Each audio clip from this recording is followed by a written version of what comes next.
Manx Radio's update with Lewis Foster.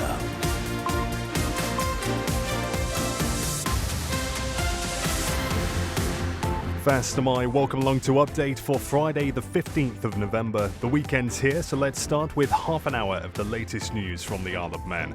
Coming up, with nearly 6,000 people on the NHS dentist waiting list, Manx Care looks at options to restrict the eligibility criteria.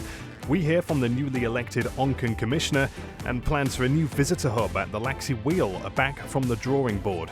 All that and more, plus business, weather, sport, travel, and the newsmakers in person.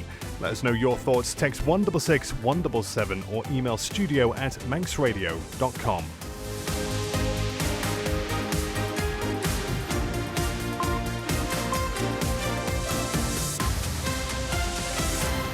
First of all, Christian Jones has the headlines for us. Fast am I, Christian? Fast am I. Isle of Man residents could have to meet specific eligibility requirements to register with an NHS dentist. To make sure that people who can't afford dental treatment privately get the ability to access NHS-funded dental treatment. Details about what the criteria would involve are not yet clear, but Manx Care believes if the island adopted the UK's approach, only 18,000 residents would qualify. Trade union Unite has rejected a 3-year pay deal from the Public Services Commission. It's the third offer that's been dismissed, which would have seen salaries rise by 4% this financial year, 2.5% the next, and 2% the year after. Newly elected Onchan Commissioner Scott Wilson has told Manx Radio he intends to address unacceptable conduct by some board members. And these behaviours need to be challenged because at the end of the day we're all voted for by residents in Onchan. He won a strong majority in last night's by-election, securing 63% of the vote. And pro boxer Matthew Rennie faces a tricky test in the ring tonight, just a few weeks before he fights for a national title. So I need to go in there with a positive mindset, do the business, and then we can crack on then for the big one. The undefeated Manxman, whose record stands at 13 wins and 1 draw in the pro ranks, faces former Olympian Sergei Ambomo in Liverpool.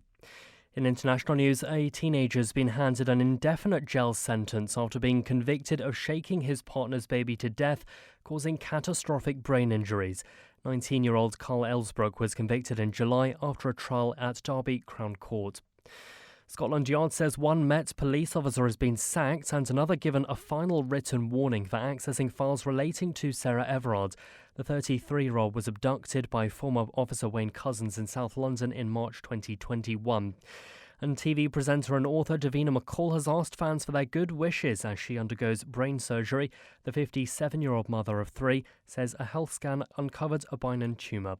Those are the update news headlines. Next at 6. Gromayed. Thank you, Christian Jones, with the headlines there. Now the weather brought to you by Manx Glass and Glazing.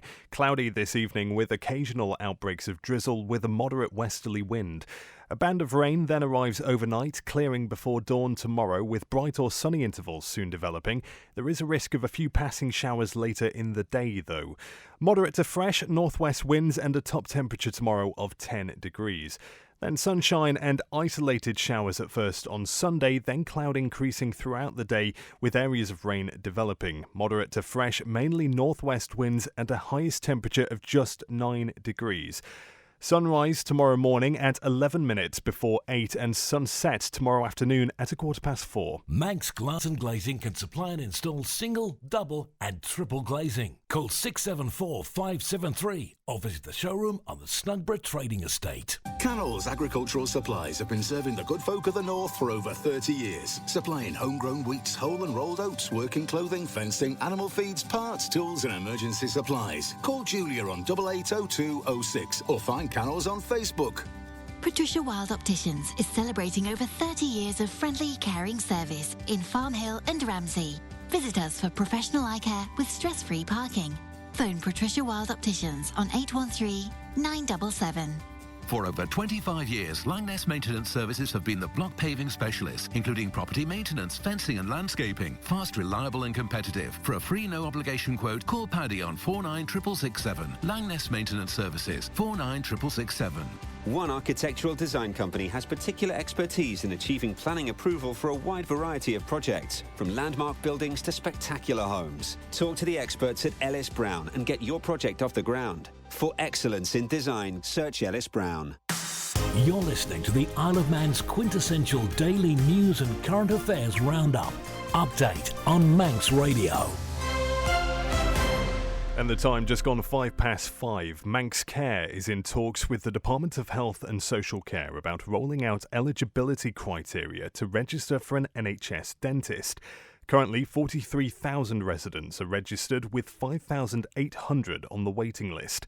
Director of Operations Oliver Radford hinted that a means-tested approach may be considered. Recruiting an additional dentist into Hillside and converting some space that is currently storage into another dental surgery. Once that conversion has happened, and if we are successful in the recruitment, we'll actually be able to absorb the entire waiting list into Hillside. So the 5,800 people will be able to absorb, so that will clear the waiting list, which is great. It doesn't necessarily, because there is no eligibility to join the waiting list, there is the possibility that, the number of NHS patients will go up from 43,000 to 49,000, but that still leaves another 35,000 people on the island who are not with an NHS dentist.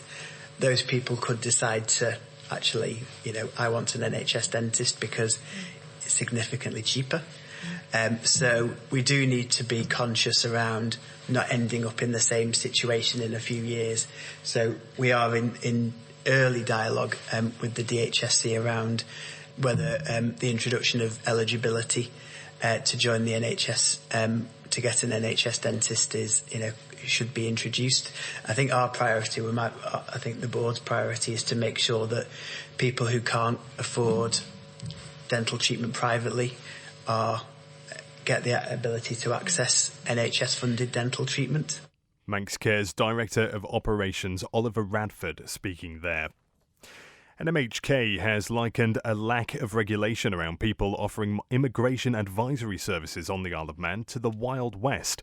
David Ashford highlighted the issue, which Treasury Minister Dr Alex Allinson acknowledges is a serious issue. In the United Kingdom, the Office of Immigration Services Commissioner regulates immigration advisors.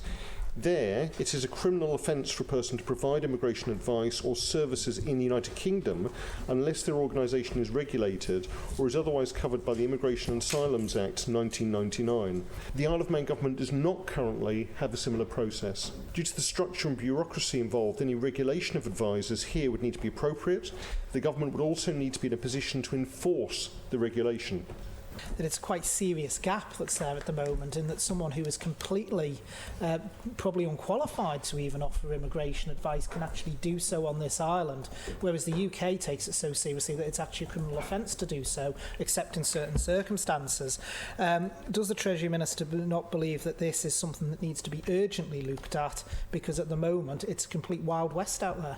I agree with the Honourable Member that this is something that needs to be looked at. We've seen some recent cases that have highlighted this is a serious issue, needs to be addressed. Online advice and online advertising for immigration services, where either the UK regulations or in fact any future Isle of Man regulations would struggle to deal with. I think that's why it's really important to have the right information out there to stop anyone either getting the wrong advice or in fact even being exploited. Treasury Minister Alex Allinson and Douglas North MHK David Ashford speaking there. Now, every day this week, we've heard from the various agencies that work together in the island's multi-agency safeguarding hub.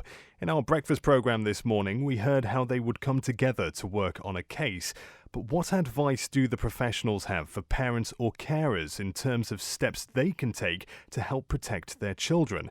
We asked Manx Care's named professional for contextual safeguarding, Samantha Holmes, and head of safeguarding, Terry Banks. So obviously all of the new phones have now got many platforms in terms of social media and how obviously people can contact these children, particularly Snapchat. It's very, very easy for anybody to add anybody, and it gives you location. So I think it's been open and honest with the children in terms of, has anyone recently contacted you that you don't know? Have you added anybody that you don't know? Because obviously our children are constantly on the phone, so it's ping, ping, ping with messages. That's normal. So I suppose it's just the parents, exploring that with them in terms of keeping them safe and ensuring that they've got passwords on the phones, and if they have got passwords, can the parents have the passwords so that they can access it? And if the child starts to be really secretive around the phone, I think that's when that first initial maybe red flag would be, well, why do you not want me to have a look in your phone? What is it that is there that you don't want mum or dad or parent or carer to see at that time, would be my recommendation. And some of the advice we do give to parents is that if your child is using Facebook, because we do know that children today are obsessed with social media, aren't they, is not having them on there in the school uniform, because that identifies what school they go to, for the badge that's on the blazer or the school tie, home address and things like that, and also to keep the profile private. So there are settings in there. I mean, I'm not the most tech, but you can go in and you can look at getting your settings private, and also the children not lying about their age as well when they're on there, putting the right age down, because if they put themselves down at 19 and they're putting pictures of themselves on in their underwear, then they are going to attract people that are there for the wrong intentions. That's Manx Care's named professional for contextual safeguarding, Samantha Holmes, and head of safeguarding, Terry Banks. You can hear more from all the professionals we've spoken to this week, and there's a great article from Siobhan Fletcher over at manxradio.com. 11 minutes past 5 now. Manx National Heritage has unveiled new plans for a visitor hub at the Laxey Wheel. The original application was withdrawn earlier this year, you might remember, after public backlash, as Amy Griffiths reports. The original Welcome Centre stood at Lady Isabella, which is the third most popular visitor attraction for Manx National Heritage, for more than 100 years, operating as a shop and cafe until it was destroyed by a fire in 1985. A small replacement stone structure was then built to welcome visitors. When Manx National Heritage initially revealed the plans, it said it was to replace the current facility, which has not changed significantly for more than 30 years and doesn't meet modern standards. It was described as providing a poor visitor welcome with no opportunity for shelter and limited retail opportunities, which would support income generation. The plans wanted to demolish the kiosk and turnstile equipment, and the nearby retaining wall would then be reprofiled to create space for the new building.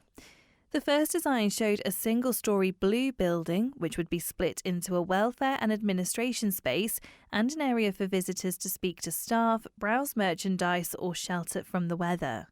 But local historian Charles Gard described them as dreadful, comparing them to a mobile classroom. Many on social media agreed, calling the building an eyesore and an oversized shed. Following the criticism, Manx National Heritage withdrew the plans in January.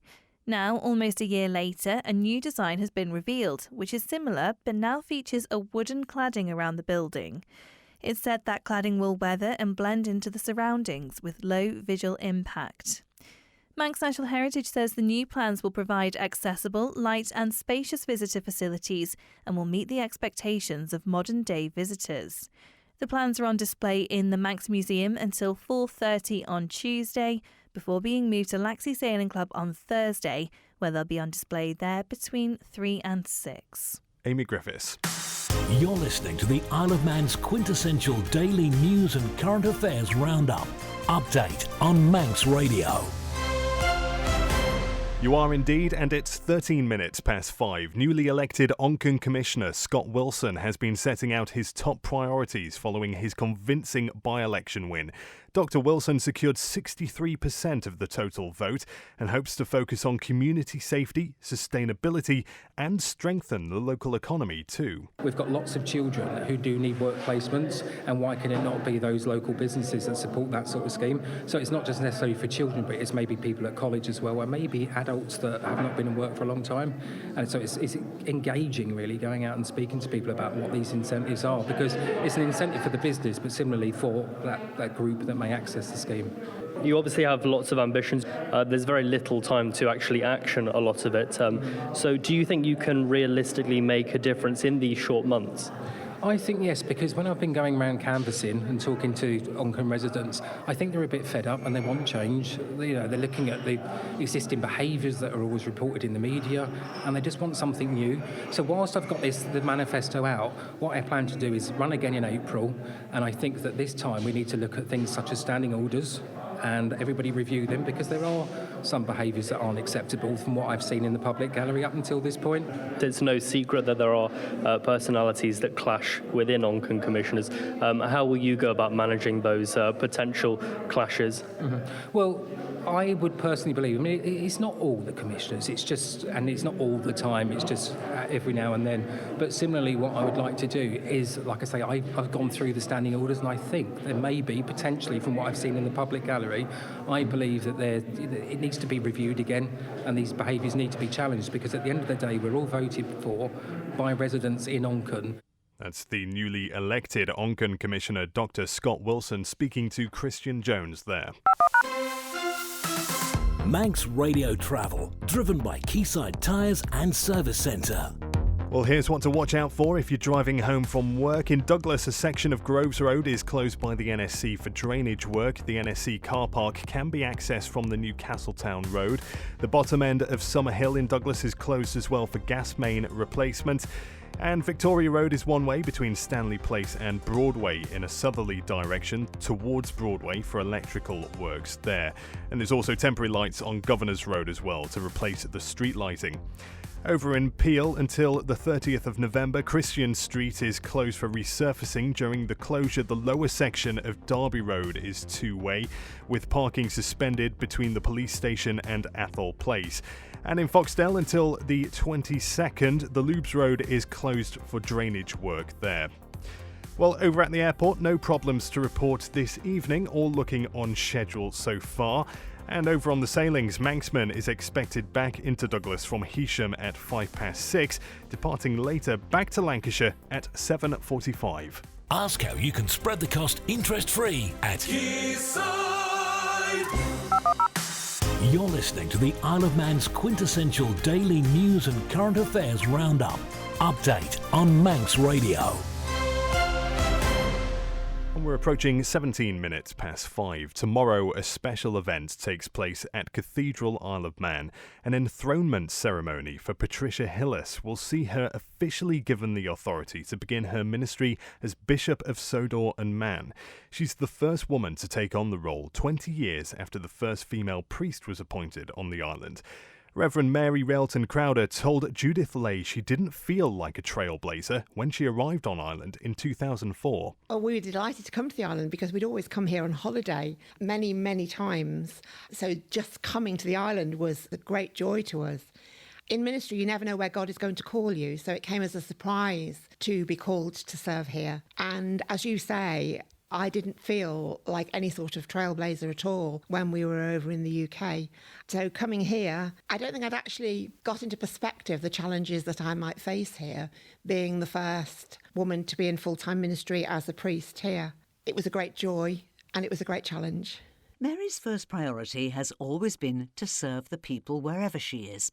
And after 3.5 years here, she left to take up an appointment in West Yorkshire. And it was while she was there, in 2014, that church laws were changed to make it possible for women to be ordained bishop. So how did Mary feel when she heard that the island was to get its first female bishop? I think I probably did a little dance somewhere. I was absolutely thrilled. I mean, it's wonderful to see that women are so involved in ministry now, in formal ministry on the island. Of course, there's been so many very faithful women ministering here for many, many years. But I think with Bishop Tricia, the most important thing is that God has called her here. She is the right person in the right place at the right time. And we wish her every blessing as she begins her ministry here among you. And if she's half as supported as I felt by the people of All Saints, she'll be very blessed. As Reverend Mary Railton Crowder speaking to Judith Lay there. Well, the enthronement service for Patricia Hillis takes place at Cathedral Isle of Man at 2:00 tomorrow afternoon.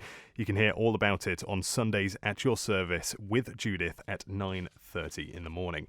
Well, I have just refreshed the airport page, and I may have spoken too soon before because the 6:20 Loganair flight to Liverpool is now delayed until 7:35. The London Gatwick, the EasyJet flight at 7:20 is delayed. No word on what time that has been delayed to. And the 528 Loganair flight to Edinburgh has also been delayed until 8:25. So keep an eye on the airport website if you're due to fly tonight. 19 minutes past 5, unbeaten Manx Pro boxer Matthew Rennie returns to the ring tonight to face former Olympian Sergei Ambomo at the Olympia in Liverpool. This 4-round showdown comes just a few weeks before Rennie has a national title fight in early December, and he's vowed there will be no complacency this evening. Very important. I can't switch off for a moment, and I have a lively opponent as well to make things even harder. I never get the easy route anyway, and I like it like that. He's naturally a heavier opponent too. He's more around super welterweight and middleweight, where I'm more of a welterweight fighter. So in December, I'm looking at fighting for the welterweight English title, but this opponent's naturally heavier. But as I said, it's one of them where I just have to stay focused, stay switched on, and I mean, a fight's a fight at the end of the day, so you can only make it as easy as you can. I've got a lot of people coming. I probably wouldn't have normally took this fight, but because I had so much support coming, I didn't want to pull out. And to be honest, I think it'll do more good for me than it would not fighting. I need to deliver and I need to perform. And then I need to carry that momentum going into the next big fight in December. But this is what people get in, not just boxing, this is what people get into sport for these big occasions. And now I've got mine, I need to take it with both hands. And I know you've already referenced this, but the fact that you go into this fight, yes, of course, there's that big title fight that you've got in December, but with this in front of you, how important is it that you just stay focused on this for now and don't take anything for granted? Yeah, that's it, because if I take anything, if I overlook this kid, you know, it could come to a shock, and I don't have that room I can't lose, you know, it could put a massive blip into the December fight. So, and not just that, you know, I can't afford getting any cuts or any injuries. So listen, I know it's a risky, but if I go in there thinking of all these negative things, then the performance will probably end up being negative. So at the end of the day, like I said before, it's a fight, so I need to go in there with a positive mindset, do the business, and then we can crack on then for the big one. And that's the one everyone's wanting to be a part of.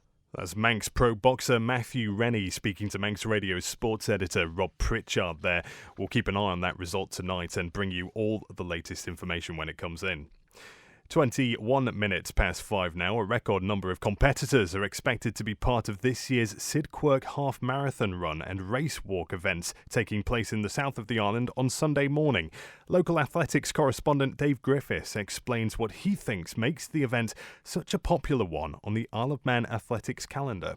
It's going to be the biggest Sidquirk half marathon there's ever been in terms of entry, certainly. In recent years, the entry limit has been 400, which has been filled every year, certainly for the last 2 or 3 years. So the organisers took the decision to increase that to 500 this year. And incredibly, it was sold out within 24 hours, which was absolutely astonishing, really. I think there have been a few runners who are unable and walkers who are unable to compete who have deferred, but I think we're still up to about 475 on the entry list. What's making it so popular these days? I think it's just the general popularity of road running. I think in some ways, you know, road running has almost sort of taken over a little bit from other forms of running. You know, a lot of people go away and do big city marathons, half marathons, 10Ks, you know, and combine that with a bit of a holiday. And I think because of that, you know, I think the half marathon distance is incredibly popular now.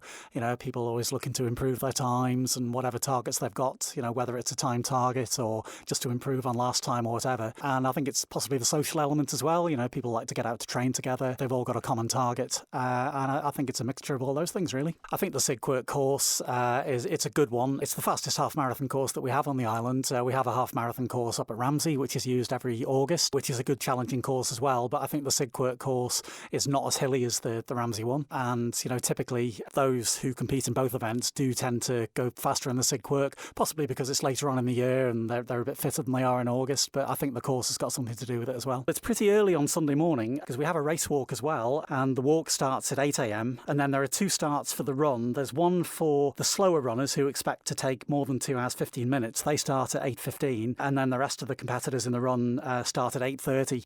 Athletics correspondent Dave Griffiths there speaking about the Sidquirk Half Marathon Run and Race Walk events taking place in the south of the island on Sunday morning. You're listening to the Isle of Man's quintessential daily news and current affairs roundup. Update on Manx Radio. And on the subject of sport, Manx Radio's sports editor Rob Pritchard joins me in the studio now with a look at today's sporting news. Fast am I, Rob? Fast am I, Lewis. Well, starting things off tonight, in football, who's in and who's out of this year's Railway Cup competition will be decided this weekend during the latest local fixtures. 2 spots remain to join Ayr United and Peel in the competition, with Foxdale in 3rd, Corinthians in 4th, Laxey in 5th and St Mary's in 6th, all in with a mathematical chance of earning a place. Corinthians and St Mary's face each other tomorrow. Laxey host Onchan, and Foxdale are without a game, having already reached the halfway point of their league campaign. Elsewhere, it's 2nd versus 3rd in Division 2 this weekend as Braddon visit Colby, with both teams aiming to stay in the 2nd tier title race. Braddon sits 2nd in the standings on 19 points after 9 games, and Colby in 3rd on 18 after 8 matches, with both not wanting to lose ground on leaders Douglas High School Old Boys. Old Boys have amassed 25 points to sit top and head to Pulrose United tomorrow afternoon. You can see details of all this weekend's fixtures at manxradio.com. There's a doubleheader in Manx Rugby tomorrow that sees Douglas have a tricky test to keep up their recent good form away at Regional 2 Northwest High Flyers Bowden. Elsewhere, a beleaguered Vagabonds will be searching for any points they can get on Saturday when they host Burnley in Counties 3 ADM Lancashire Cheshire at Ballafletcher. Meanwhile, a big weekend awaits in Isle of Man hockey as several titles and relegations could be decided in the penultimate weekend of the 2024 Mixed League season. Among several key battles, Backers A could win the Mixed Premier League title if they win and nearest challengers Vikings A drop points elsewhere. Castletown Southerners could win Mixed Division 1 if they're victorious and Backers C lose. It's a similar story in Mixed Division 3, with Castletown Cosney at the top ready to snatch the championship should they get maximum points, and Vikings E in 2nd suffer defeat. You can see a full schedule of this weekend's hockey fixtures and the lowdown on how the titles and relegations could play out this weekend on our website. And finally, in motorsport, it's been another frustrating day for Manx riders Marcus Simpson and Michael Evans, as well as a host of other TT competitors at this year's Macau Grand Prix. It's the 2nd day running that opening motorcycle practice has been cancelled, this time due to a combination of poor weather and delays due to red flag incidents in other sessions earlier in the day. It's now hoped the two-wheeled machines will get out for the first time for practice at 11:20 p.m. UK time tonight, followed straight after by qualifying. The 12-lap race is due to be held on Sunday. Rob Pritchard, Gromayed.